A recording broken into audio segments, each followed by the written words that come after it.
ఇష్టం వచ్చినట్టు అడ్డగోలు హామీలు ఇచ్చారు. అడ్డగోలుగా ఏం కావాలి మీకు? మీ ఇంటి ముందు చంద్రుని కట్టేయమంటావు, కట్టేస్తా పోనా ఒకటి. కేసీఆర్ 10,000 ఇస్తున్నాడా, నేను 15,000 ఇస్తా. కేసీఆర్ 2 పంటలకు ఇస్తున్నాడా, నేను 3 పంటలకు ఇస్తా. కేసీఆర్ గారి ఇంట్లో ఒక ముసలమ్మకో ముసలయ్యకో పెన్షన్ ఇస్తున్నాడు, నేను ఇద్దరికి ఇస్తా. కేసీఆర్ 2,000 ఇస్తున్నాడా, నేను 4,000 ఇస్తా. కేసీఆర్ ₹1,00,000 ఇస్తున్నాడా, నేను తులం బంగారం ఇస్తా దాని మీద నుండి.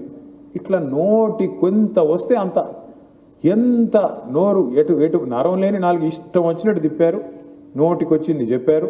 ఆడపిల్లలకి స్కూటీలు అన్నారు, విద్యా భరోసా కార్డులు అన్నారు. ఇవాళ కార్డు ఎత్తేసారు. మొత్తానికి ఏమంటున్నారు? డబ్బులు ఎక్కడి? డబ్బులు లేవు. ఇదే బట్టి విక్రమార్క గారిని ఎలక్షన్లకు ముందు టీవీ వాళ్ళు అడిగారు, ఏమైనా మరి మీరు ఇష్టం వచ్చినట్టు చెప్తున్నారు, మరి మీ కాడ పైసలు ఉన్నాయా, యాడ్ నుంచి వస్తాయి ఇన్ని, మీరు చెప్పేదంతా లెక్క కూడితే 4-5 రాష్ట్రాల బడ్జెట్తో సమానంగా ఉంది, ఎట్లా వస్తుందా అంటే ఆయన డైలాగ్ కొట్టాడు. ఏముందండి, మా కాంగ్రెస్ పార్టీని శంకిస్తున్నారా? 125 సంవత్సరాల చరిత్ర కలిగిన పార్టీ మాది. మేము కేసీఆర్ లాగా బక్కగాలేము, అందరం దొడ్డుగా పెద్దగా ఉన్నాం. ఎంతంటే అంత సంపద సృష్టిస్తాం, సృష్టించి పేద ప్రజలకు పనిచేస్తాం.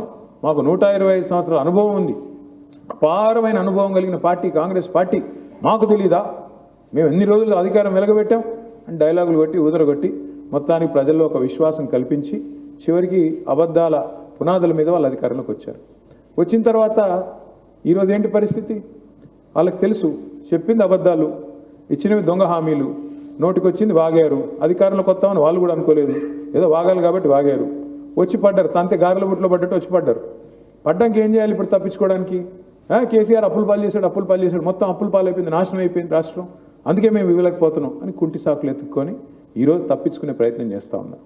ఇది ఎట్లా ఉంది అంటే, వెనకటికి ఎవడో మొహం బాగాలేకపోతే అద్దం పగలు కొట్టాడంట.